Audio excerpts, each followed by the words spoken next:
Hello and welcome into the Lone Star Varsity Coaches Show. I'm Mike Graham, today joined by Coach Adam Cummings from Hale Center. And the Owls got a big win, 29-21 win against Bovina on Friday night. And we just wanted to break down some of the plays. And Coach, I really like this. You brought in some defensive plays, and, Sure. and there haven't been a lot of those. And as a former defender, I really appreciate it. Right. But we'll just hop right into this, other than if you have anything you want to say about this win and what it did for your program heading into district play. I mean, it was a big victory for us. You know, it was big for momentum going into district play, going into the bye week, and then leading into district play. But it was also big to go 5-0. You know, and that's something that hadn't happened in a long time, and it's neat to be a part of that for the community and for the school. Awesome. Well, we've got just 5 key plays here. These plays were kind of some pivotal plays in your team's 29-21 win. Right. And we're going to start off right off the bat with a sack. And I mean, just explain before we get into what actually happened on this play, what is the situation in the game, and why was this play important? Well, this is the first offensive series of the game for Bovina. You know, and they had marched it down the field pretty effectively to this point, and so we started applying a little more pressure, sending some 5- and 6-man pressures, and Quentin Bendel, number 73, was able to get through and get some pressure on the quarterback here. And then who are the guys on the front that we're watching? In this frame here, you've got Jackson White, number 70. I think that's Braxton Gilbreth, but I'm not sure. Mm-hmm. And then at the other end, it looks like, I'm not sure, but I'm thinking that's Corbin Harmon, but I can't tell. And then number 22 is our Mike linebacker. That's Garrett Johnson. We'll just loop through this over and over again, but like just initial impression is, I mean, it's not a coverage sack. I mean, he just jailbroke through that offensive line. Yeah, Quentin. You know, we tried to send 2 guys to the same gap in hopes that either 22 or 73 got through, and fortunately for us, Quentin did. So. And sending 2 guys through one gap, it just confuses the offensive lineman that's responsible for that zone, right? Yeah, and I mean that's part of it. It really was more to confuse the back that was picking up the blitz. But you know, they do a lot of cut blocking, and one of the things when you cut block, you take one guy out, and so if you send 2 to the same gap, one's going to get cut, but one gets through, and that just happens to be what happens here. You can see one cut right there. Sure. Now, it looks like he's just got some speed, too. Quentin's a big-time player for us. He's a big kid, but he moves incredibly well for his size. And does a lot of good things for us defensively and offensively.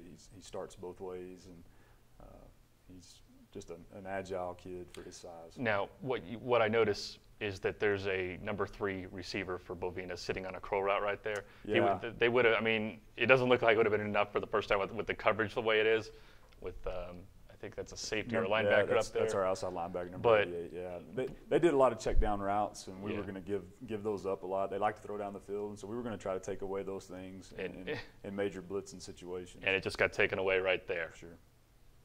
Okay, so now you're on offense. Right. Can you explain the situation and after you explain the situation, just what you're trying to get accomplished on this drive? I know that this ended up being a big play for you guys, but what was the motive of this drive beyond obviously scoring? Well, at this particular point in the game, I mean, Bovina's playing really good defense. They've been getting a lot of pressure on us in the backfield, and you know, we'd kind of sputtered a couple of times, and you know, kudos to our kids just keeping their composure and continuing to fight. This is a big 3rd down play for us. We'd thrown some little outside screens and kind of set this play up leading into this point. Coach Lyles, our offensive coordinator, dials up a good play here, and of course it's executed well by all the kids involved. Is this the matchup you like? I mean, you've got a wide out against an outside linebacker with a corner kind of over the top, I guess is what they're trying to accomplish in this thing. I mean, do you think your quarterback Brandon Castillo is reading that? Well, yeah, in this particular play, we're probably reading corner, and so you know, we're going to fake to the outside and try to get them to bite on it. And fortunately for us, they did, and then you know, Jet's blessed with speed, and he's able to get over the top. You know, that's one of our big offensive things is we want to try to get on top, you know, several times throughout the course of a game, and so this was one of our big plays where we had an opportunity to do that. When a corner isn't particularly lined up against anything, is it a dead giveaway that they're playing some sort of zone on that side of the field? Yeah, they were playing a lot of 1 and 2 high against us, and we knew we were going to get those looks. You know, in this particular set, they've got one safety, and he's cheated over to the side that we were actually throwing to, so we weren't sure how that was going to play out after the play was called. We didn't audible out of it. We'd gone ahead and chose to run the play anyway. Jet's about 6'4", and we thought worst case he'll go up and try to make a play on it. And fortunately for us, the play worked. And then anything special about this front that they're showing you? I mean, it's just not pretty particularly. plain Jane. This was their base defense. They didn't do anything special here. Our offensive line does a good job picking up, the basic stunt. But as far as their coverage and defense, this was their base. Well, let's see what happens.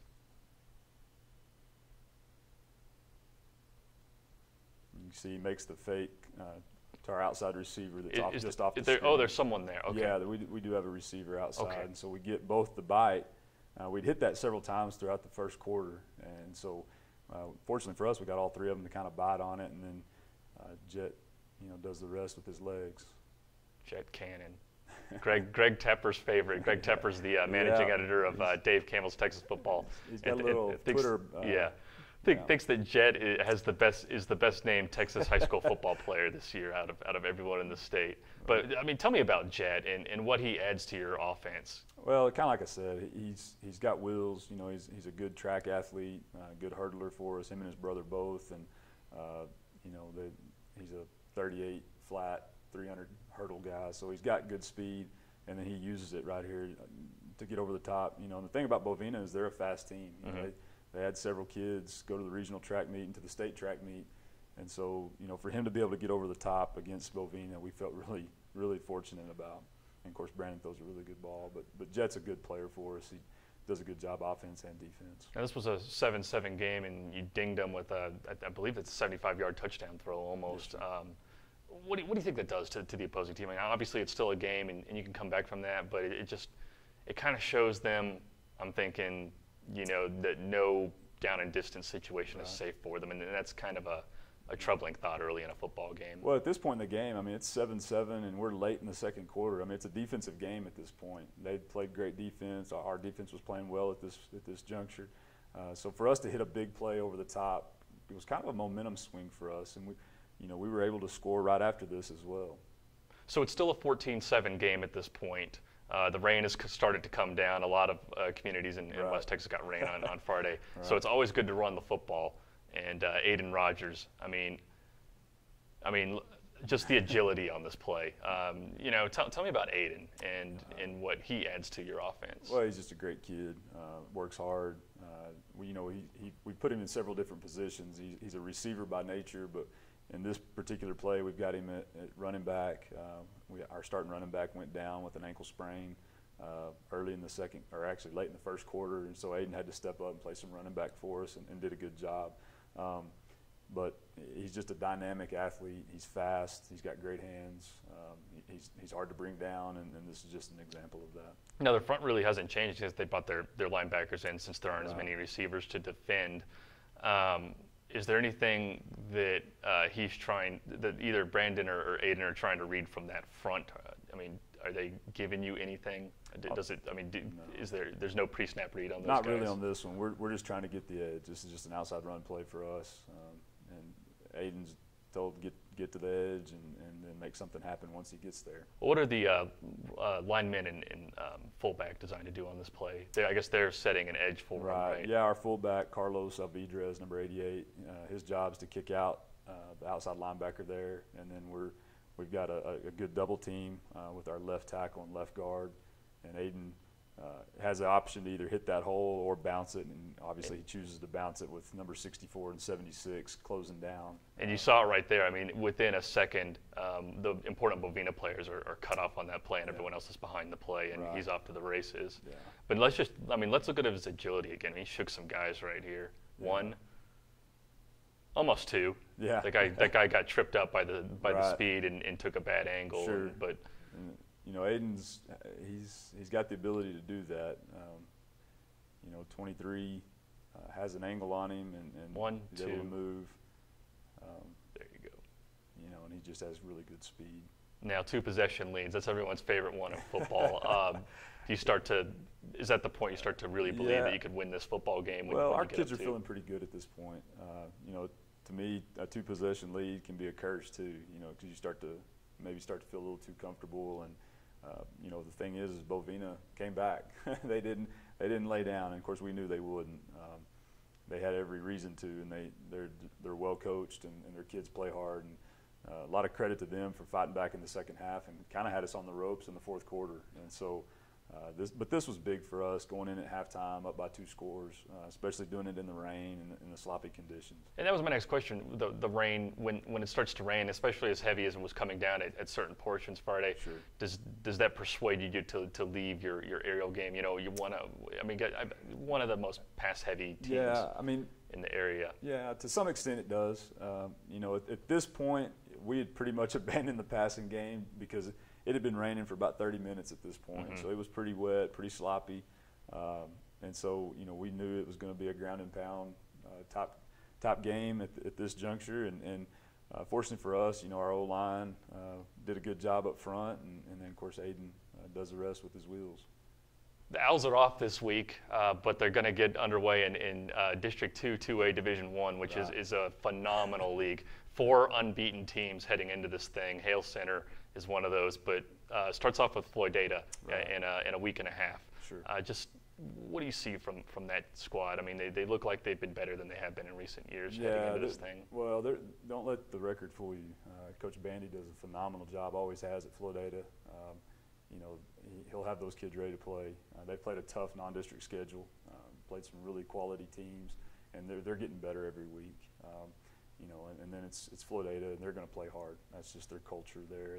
Those kids show up and play hard, so we're going to have to be ready, and it's going to be that way every week during district. There's not a weak team in our district, right. And so every week we've got to be prepared and ready to go fight, and don't expect anything less from Floyd Data. Yeah, what do you make of this league? I mean, four unbeaten teams. I mean, the Region 1 defending champion of the division is in this district. Right. I mean, it's a a massive challenge. Yeah, like I said, there's not a weak team.